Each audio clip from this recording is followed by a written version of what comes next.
They told me my wheelchair ramp wasn't aesthetically appropriate. So I made the HOA build it for me. Yeah, they messed with the wrong family. Last spring, my mom moved in with me after her surgery. She's in her 70s, recovering from a bad fall, and now needs a wheelchair to get around. I remodeled the guest room and added a small wooden ramp to our front porch. Safe, clean, nothing fancy. It wasn't for decoration, it was for her independence. A week later, I found a bright yellow envelope stuck to my door. Notice of violation. Unapproved exterior modification. Remove immediately or face daily fines. At first, I laughed. I thought there was no way they'd actually enforce this.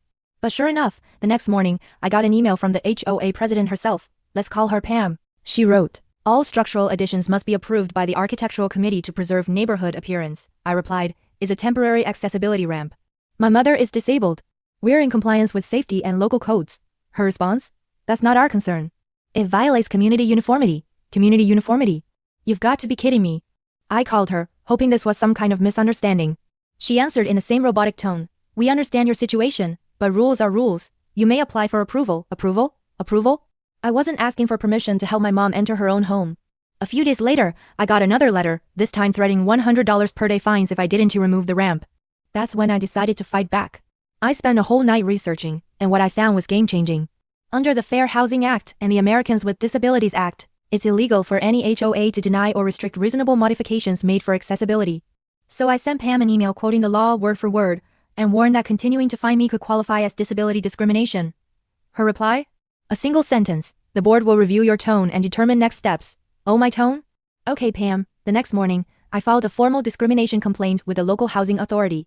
And while I was at it, I sent a detailed report to a local TV station that covers consumer and community issues. 2 weeks later, a reporter knocked on my door asking if I'd go on record. That night, the story aired, HOA fines family for wheelchair ramp built for disabled mother. It spread fast.